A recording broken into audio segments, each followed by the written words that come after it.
ಈ ಶಬ್ದ ನೋಡಿ, ಶಿತ ವಿಷಿಕ ಹತಃ ಅಂತಿದೆ. ಭೀಷ್ಮ ನಾನು ಬಾಣವನ್ನು ಪ್ರಯೋಗ ಮಾಡಿದೆ. ಮೇ ನಿಶಿತ ಶರೈಹಿ ಶಿತ ವಿಷಿಕ ಹತ, ಮೇ ಶಿತ ವಿಷಿಕ ಹತಃ, ನನ್ನ ತೀಕ್ಷ್ಣವಾದ ಬಾಣಗಳಿಂದ ಹತ ಕೃಷ್ಣನಿಗೆ ನಾನು ಹೊಡೆದಿದ್ದೇನೆ ಅಂತ. ಇದಕ್ಕೆ ಭೀಷ್ಮ ಇದರಲ್ಲಿ ಶಬ್ದಗಳಲ್ಲಿ ಹೇಗಿದೆ ಅಂತಂದ್ರೆ ದರ್ಶನ ಭಾಷೆ ಅಂತಿದೆ. ನಾವು ಹೇಗೆ ಕಾಣ್ತೇವೆ ಹಾಗೆ ಅರ್ಥ ಹೇಳೋದು ಒಂದು. ಇನ್ನೊಂದೇನು ಅಂದ್ರೆ ಅದಕ್ಕೆ ಅರ್ಥ ನಿಜವಾಗಿ ಆ ಅರ್ಥ ಅಲ್ಲ, ಕಾಣುವ ಅರ್ಥ ಅಲ್ಲ. ಅಂದ್ರೆ ಮೇಲ್ನೋಟಕ್ಕೆ ನಾವು ಹೇಗೆ ನೋಡಿದ್ದೇವೆ ಹಾಗೆ ಹೇಳುವುದು ಅರ್ಥ ಅಲ್ಲ. ನಿಜವಾಗಿ ಅದಕ್ಕೆ ಅಭಿಪ್ರೇತವಾದ ಅರ್ಥ ಏನು? ಭೀಷ್ಮ ಮೊದಲು ನಾವು ನೋಡಿದ್ದು ಮೇಲ್ನೋಟಕ್ಕೆ ಕಾಣುವ ಅರ್ಥ. ಅಂದ್ರೆ ಭೀಷ್ಮನ ಬಾಣಗಳಿಂದ ಭೀಷ್ಮ ಹೊಡೆದಿದ್ದಾನೆ ಅಂತ. ಆಗ ಕವಚ ಸೀಳಿತು ಅಂತ, ಕೃಷ್ಣನ ಮೇಲೆ ಗಾಯ ಆಯಿತು ಅಂತ, ದೇವರಿಗೆ ರಕ್ತ ಬಂತು ಅಂತ ಆಚಾರ್ಯರು ಹೇಳ್ತಾರೆ. ಕೃಷ್ಣ ಹೀಗೆಲ್ಲ ಮಾಡ್ತಾನೆ ಅಂತ. ಅಸಲಕ್ಕೆ ಬಿದ್ದ ಅಂತ ರಕ್ತದಿಂದ ತುಂಬಿದ ಹಾಗೆ ಅಭಿನಯ ಮಾಡ್ತಾನೆ. ಬಿದ್ದ ಗಾಯ ಆದ ಹಾಗೆ ದೇವರು ತೋರಿಸ್ತಾನೆ. ದೇವರಿಗೆ ಗಾಯ ಆಗುವುದಿಲ್ಲ, ರಕ್ತ ಬರುವುದಿಲ್ಲ. ಯಾಕೆಂದ್ರೆ ದೇವರದ್ದು ಪಂಚಭೂತಾತ್ಮಕ ಶರೀರ ಅಲ್ಲ ಅದು. ನಮ್ಮ ಮೇಗಾದ್ರೆ ಗಾಯ ಆಯಿತು ಅಂತಂದ್ರೆ ರಕ್ತ ಬರ್ತದೆ, ಯಾಕೆಂದ್ರೆ ರಕ್ತ ಮಾಂಸಮಯವಾದ ಶರೀರ ನಮ್ದು. ಆದರೆ ದೇವರ ಶರೀರ ರಕ್ತ ಮಾಂಸಮಯ ಅಲ್ಲ, ಎಲ್ಲಾ ಕಡೆ ಜ್ಞಾನಾನಂದಮಯವಾದ ಗಾತ್ರ. ಅಲ್ಲಿ ಎಲ್ಲಿ ಮುಟ್ಟಿದರೂ ಜ್ಞಾನ ಬರಬೇಕು, ಎಲ್ಲಿ ಮುಟ್ಟಿದರೂ ಆನಂದ ಉದ್ರೇಕ ಆಗ್ಬೇಕು. ರಕ್ತ ಬರಲಿಕ್ಕೆ ಸಾಧ್ಯ ಇಲ್ಲ ಅಲ್ಲಿ. ಹಾಗಾಗಿ ರಕ್ತ ಅಲ್ಲಿ ಬಂತು ಅಂತ ಮೋಹಗೊಳಿಸಿದ್ನೇ ದೇವರು ಹೊರತು ರಕ್ತ ಬರಲಿಲ್ಲ ದೇವರಿಗೆ ಅಂತ ಹೇಳ್ತಾರೆ. ಈ ಮ್ಯಾಜಿಕ್ ಶೋ ಮಾಡ್ತಾರೆ ನೋಡಿ, ಅವ್ರ ಹತ್ರ ಹೋದ್ರೆ ಅವರು ಅಯ್ಯೋ ರಕ್ತ ತೋರಿಸ್ತೇನೆ ಅಂತ ಹಿಂಗೆ ರಕ್ತ ತೋರಿಸ್ತಾ ಹಾಗೆ ಮಾಡ್ತಾರೆ. ಈ ನಾಟಕಗಳಲ್ಲಿ ಈ ರಕ್ತ ಕುಡಿದ ದೃಶ್ಯ ತೋರಿಸ್ಬೇಕು. ಅದಕ್ಕೇನು ಮಾಡ್ತಾರೆ, ಅಲ್ಲಿ ಆ ಎದುರಿದ್ದವನ ದುಶ್ಯಾಸನನ ಎದೆ ಬಗಿದು ಅಲ್ಲಿ ರಕ್ತವನ್ನು ಕುಡಿದು ತೋರಿಸ್ಲಿಕ್ಕೆ ಸಾಧ್ಯನ? ಯಾರಾದ್ರೂ ದುಶ್ಯಾಸನನ್ನ ಪಾಸ್ ಮಾಡ್ಯಾರ? ಅವನನ್ನು ಸೀಳಿ ಎದೆ ಸೀಳಿ ರಕ್ತ ತೆಗೆದ್ರೆ ಅದೆಲ್ಲ ದೃಶ್ಯ ಮಾತ್ರ. ನೋಡುವಾಗ ರಕ್ತದ ಸೀನರಿ ಇರ್ತದೆ ಅಷ್ಟೇ, ರಕ್ತ ಇರುವುದಿಲ್ಲ ಅಲ್ಲಿ. ಆ ರಕ್ತದ ಬಣ್ಣ ನಿಮಗೆ ಗೊತ್ತಾಗುವ ಹಾಗೆ ಅದನ್ನು ಆಕ್ಷನ್ ಮಾಡ್ತಾರೆ, ತೋರಿಸ್ತಾರೆ. ಅಲ್ಲಿ ಕೆಂಪು ಬಣ್ಣ ಕುಂಕುಮ ಎಲ್ಲ ಹಾಕಿ ಕೆಂಬಣ್ಣ ಮಾಡಿ ಅದು ಓಕುಳಿ ಬರುವ ಹಾಗೆ ಮಾಡಿ ಅದನ್ನು ಕುಡಿದ ಹಾಗೆ ಮಾಡ್ತಾರೆ ಅಷ್ಟೇ. ಅದು ಪ್ರದರ್ಶನ ಹೊರತು ವಾಸ್ತವ ಸ್ಥಿತಿ ಅಲ್ಲ.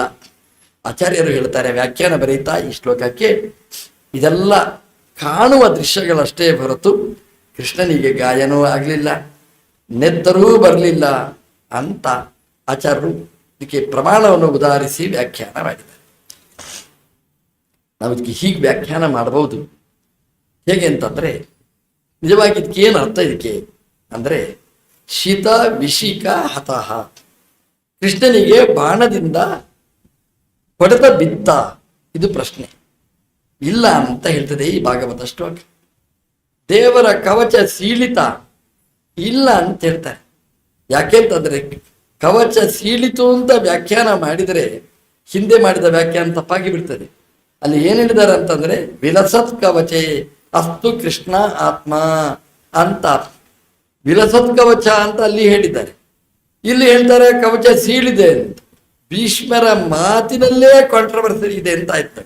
ಅಲ್ಲಿ ಕವಚ ಸೀಳಲಿಲ್ಲ ಅಂತ ಹೇಳ್ತಾರೆ, ಇಲ್ಲಿ ಕವಚ ಸೀಳಿತು ಅಂತ ಹೇಳ್ತಾರೆ. ನೀವೇನ್ ಹೇಳ್ತೀರಿ?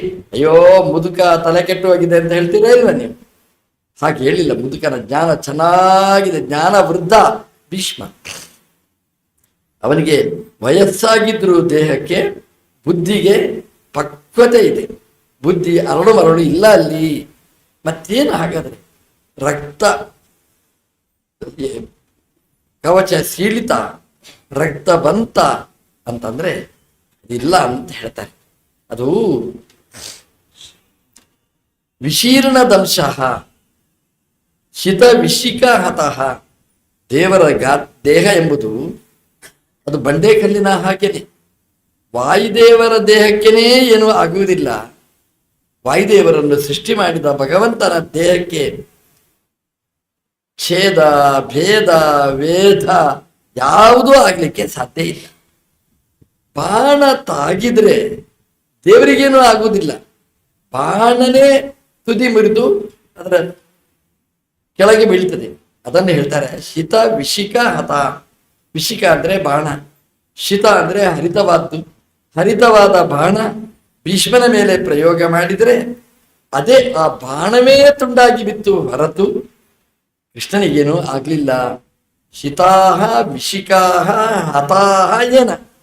ಬಾಣದಿಂದ ಭಗವಂತನ ದೇಹಕ್ಕೆ ಛೇದವೇದಾದದ್ದಲ್ಲ, ಶಿತ ವಿಶಿಕಗಳೇ ಹತಾಯಿತು ಅಂತ.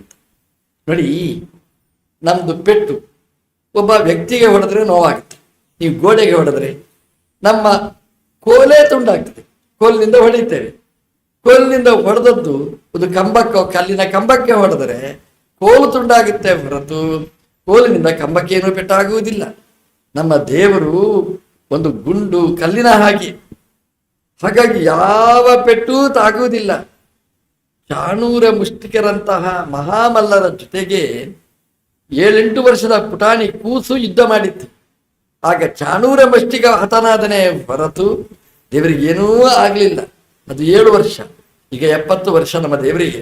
ಹಾಗಾಗಿ ಗುಂಡು ಕಲ್ಲು ಭೀಷ್ಮನ ಬಾಣ ಏನೂ ಮಾಡುವುದಿಲ್ಲ. ಅದು ಏನಾಯಿತು ಅಂದ್ರೆ ಶಿತ ವಿಶಿಕ ಬಾಣಗಳೇ ಹತಾಯಿತು. ಈ ಗೋಡೆಗೆ ಚೆಂಡು ಬಿಸಾಡಿದ್ರೆ ಅದರಲ್ಲಿ ಚೆಂಡು ಏನೂ ಆಗುವುದಿಲ್ಲ. ಚೆಂಡು ಗೋಡೆಗೆ ಬಡಿದು ಅದು ವಾಪಸ್ ಬರುತ್ತೆ. ಗೋಡೆಗೇನು ಆಗುವುದಿಲ್ಲ. ಚೆಂಡು ಬಿಸಾಡಿ ಗೋಡೆಗೆ ಏನಾಗುತ್ತೆ? ಏನಾಗುವುದಿಲ್ಲ. ಗೋಡೆ ಆಚೆ ಹೋಗ್ಲಿಕ್ಕೆ ಬಿಡುವುದಿಲ್ಲ, ವಾಪಸ್ ಬರುವ ಹಾಗೆ ಮಾಡುತ್ತೆ. ಭೀಷ್ಮ ದೇವರ ಮೇಲೆ ಬಾಣ ಪ್ರಯೋಗ ಮಾಡಿದರೆ ಆ ಬಾಣ ದೇವರಿಗೇನು ಆಗ್ಲಿಲ್ಲ. ಬಂಡೆಗಲ್ಲಿಗೆ ತಾಗಿದ ಚೆಂಡಿನ ಹಾಗೆ ಅದು ವಾಪಸ್ ಬಂತು, ಕೆಳಗೆ ಬಿತ್ತು. ಶಿತವಾದ ವಿಶಿಕ ಬಾಣ ಹತಾಯಿತು. ಬಾಣವೇ ಹತಾಯಿತು ಹೊರತು ಬಾಣದಿಂದ ದೇವರಿಗೆ ಹನನ ಆಗ್ಲಿಲ್ಲ.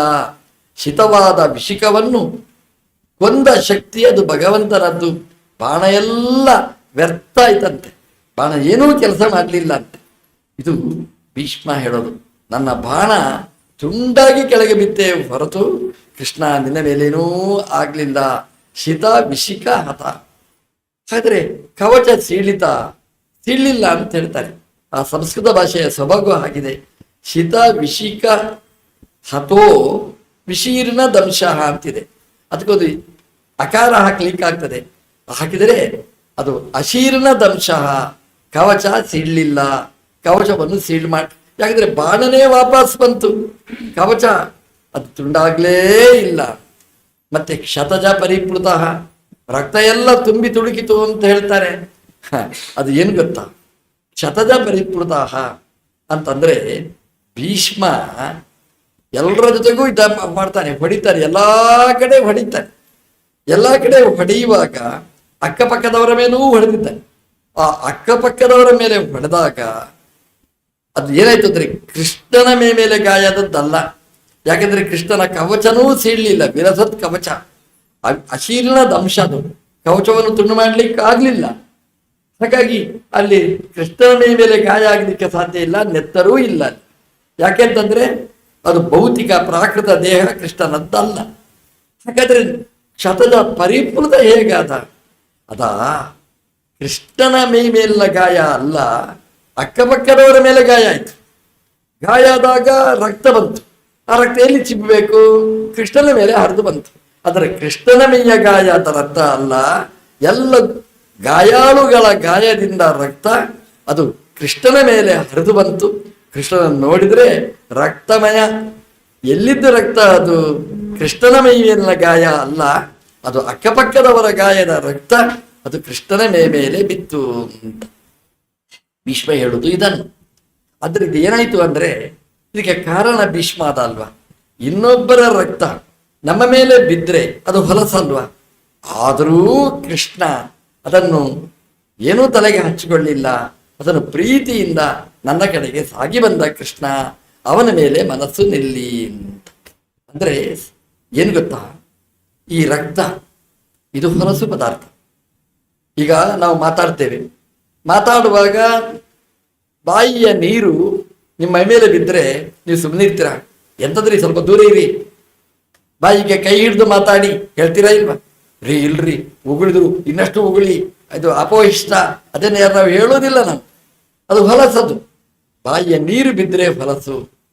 ನಮ್ಮ ಮೈಮೇಲಿನ ರಕ್ತ ಅದೂ ಹೊಲಸು. ಇನ್ನೊಬ್ಬರ ಮೇಲೆ ಬಿದ್ದರೆ ಅದನ್ನು ದೋಷ ಅಂತಲೇ ಪರಿಗಣನೆ ಮಾಡ್ತೇವೆ. ಭೀಷ್ಮನ ಈ ಬಾಣ ಪ್ರಯೋಗದಿಂದ ಆದದ ರಕ್ತದ ಓಕುಳಿ ಕೃಷ್ಣನ ಮೇಲೆ ಬಿದ್ದರೂ ಕೃಷ್ಣ ಅದನ್ನು ಸೀರಿಯಸ್ಸಾಗಿ ತೆಕ್ಕೊಳ್ಳದೆ ಪ್ರಸವಂ ಅಭಿಸಸಾರ, ನನ್ನ ಹತ್ರ ಓಡಿ ಬಂದ. ಅರ್ಜುನ ಬರಲಿಕ್ಕೆ ಬಿಡ್ಲಿಲ್ಲ. ಕಾಲು ಹಿಡಿದು ರಥಕ್ ಬಾ ಅಂತ ಹೇಳಿದ್ರೆ ನನ್ನನ್ನು ನೋಡಿ ದರ್ಶನ ಕೊಟ್ಟು ಬಂದವ. ಕೊಲ್ಲಬೇಕು ಅಂತಿದ್ರೆ ಆ ಚಕ್ರ ನನ್ನ ಮೇಲೆ ಹಾಕಬೇಕಿತ್ತು. ಯಾಕೆ ಹಾಕ್ಲಿಲ್ಲ, ವಾಪಸ್ ಹೋದ.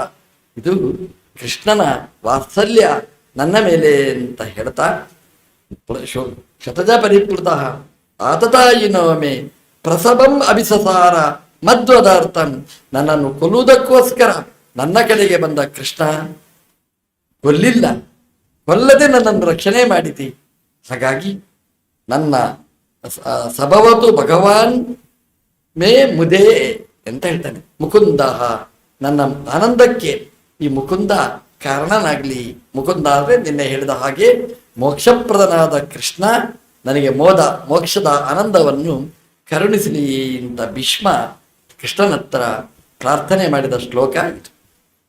ಮುಂದಿನ ಶ್ಲೋಕ, ವಿಜಯ ಕುಟುಂಬ ವಿಜಯ ರಥ ಕುಟುಂಬೆ ಆತ್ತ ಚಕ್ರೆ ಧೃತಹಯ ರಶ್ಮಿ ಜಿತಾಶ್ವ ಈಕ್ಷಣೀಯೇ. ಭೀಷ್ಮ ಹೇಳ್ತಾನೆ, ಕೃಷ್ಣನಲ್ಲಿ ನನ್ನ ಮನಸ್ಸು ನೆಲೆಗೊಳ್ಳಿ ಅಂತ. ಎಂತಹ ಕೃಷ್ಣ ಅಂತ ಆ ಕೃಷ್ಣನನ್ನು ಪರಿಚಯ ಮಾಡಿಸ್ತಾನೆ.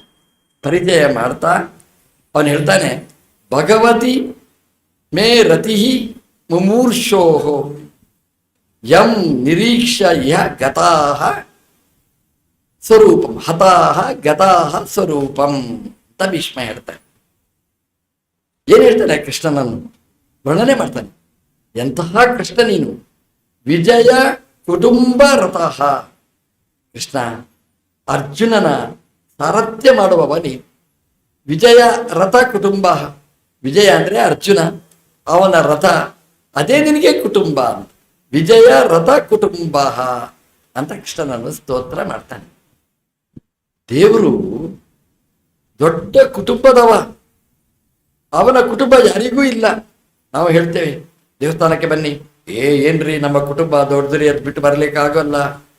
ಕೃಷ್ಣನ ಕುಟುಂಬ ಎಷ್ಟು ದೊಡ್ಡದು ಗೊತ್ತಾ? ಒಂದೊಂದು ಮನೆಯಲ್ಲಿ ಎಷ್ಟು ಅವನ ಸಂಖ್ಯೆ ಗೊತ್ತಾ? ಅವನ ಮನೆ ಎಷ್ಟು ಗೊತ್ತಾ ದೇವರಿಗೆ? 16,108 ಮನೆಗಳಿದೆ ಕೃಷ್ಣನಿಗೆ, ಅವಂದೇ. ಅಂದ್ರೆ ಅವನ ಹೆಂಡತಿಯೇ 16,108 ಜನ ಇದ್ದಾರೆ. ಮಕ್ಕಳು ಒಬ್ಬೊಬ್ಬರಿಗೆ 10+1 11 ಜನ ಮಕ್ಕಳಿದ್ದಾರೆ. ಇಂತಹ ಮಕ್ಕಳು, ಅದಕ್ಕೆ ಮೊಮ್ಮಕ್ಕಳು ಅಂದ್ರೆ ಪ್ರದ್ಯುಮ್ನ, ಅವನ ಮಗ ಅನಿರುದ್ಧ, ಅವನಿಗೆ ಮಕ್ಕಳು, ಇದೆಲ್ಲ ತುಂಬಿದ ಕುಟುಂಬ. ಒಂದು ರೀತಿಯಲ್ಲಿ ವಿಶ್ವ ಕುಟುಂಬ ನಮ್ಮ ದೇವರದು. 16,108 ಕುಟುಂಬದ ಯಜಮಾನ ದೇವರು. ಭೀಷ್ಮ ಹೇಳಿದ, ಆ ಕುಟುಂಬವನ್ನೆಲ್ಲ ಬಿಟ್ಟು ಅರ್ಜುನನ ರಥದಲ್ಲಿ 18 ದಿವಸ ಸಂಚಾರ ಮಾಡ್ತಾನಲ್ಲ, ಎಂತಹ ದೇವರು! ವಿಜಯ ರಥ ಕುಟುಂಬ, ತನ್ನ ಕುಟುಂಬವನ್ನೇ ಮರ್ತಿದ್ದಾನೆ, ಆ ಹೆಣ್ಮಕ್ಕಳನ್ನು ಮರ್ತಿದ್ದಾನೆ. ಹಲೋ ಹೇಗಿದ್ಯಮ್ಮ ಅಂತ ಫೋನೂ ಮಾಡಲಿಲ್ಲ, ಮೆಸೇಜು ಕಳಿಸ್ಲಿಲ್ಲ, ಎಂಥದೂ ಇಲ್ಲ, ಸಂದೇಶನೂ ಇಲ್ಲ.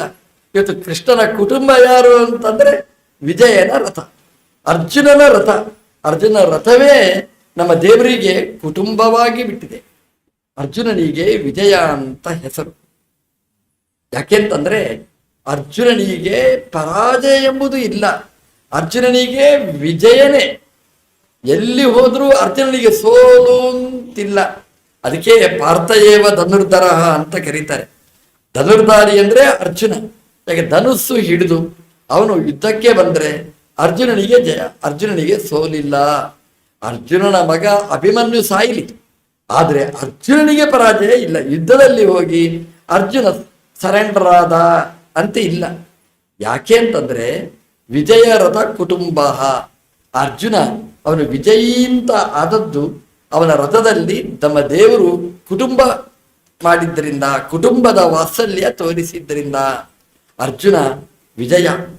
ಎಷ್ಟು ವಿಜಯ ಅಂತಂದ್ರೆ ಭಗವದ್ಗೀತೆಯ ಕೊನೆಗೆ ಒಂದು ಮಾತು ಹೇಳ್ತಾರೆ, ಯತ್ರ ಯೋಗೀಶ್ವರ ಕೃಷ್ಣ ಯತ್ರ ಪಾರ್ಥೋ ಧನುರ್ಧರ ತತ್ರ ಶ್ರೀ ವಿಜಯ ಭೂತಿ ಧ್ರುವ ನೀತಿರ್ಮತಿರ್ಮಮ.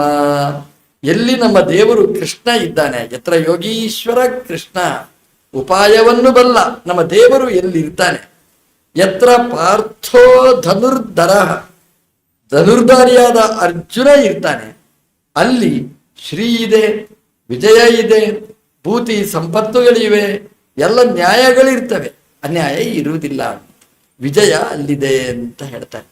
ಯಾಕೆ ಅಂತಂದ್ರೆ ಅರ್ಜುನನ ಜೊತೆಗೆ ಗಾಂಡೀವ ಧನುಸ್ಸು ಇದೆ, ಅರ್ಜುನನ ಜೊತೆಗೆ ದೇವರಿದ್ದಾರೆ, ಅರ್ಜುನನಿಗೆ ಅಗ್ನಿದತ್ತವಾದ ರಥ ಇದೆ, ಅಗ್ನಿ ಕೊಟ್ಟ ಗಾಂಡೀವ ಧನುಸ್ಸು ಇದೆ, ಅರ್ಜುನನ ರಥದ ಮೇಲೆ ನಿತ್ಯ ಜಯಶಾಲಿಗಳಾದ ಹನುಮಂತ ದೇವರಿದ್ದಾರೆ, ಪಕ್ಕದಲ್ಲಿ ಭೀಮಸೇನ ದೇವರಿದ್ದಾರೆ. ಅರ್ಜುನನಿಗೆ ಸೋಲು ಬರೋದಕ್ಕೆ ಬಿಡ್ತಾರ? ವಿಜಯ ಅಂತ ಹೆಸರು ಅವನಿಗೆ.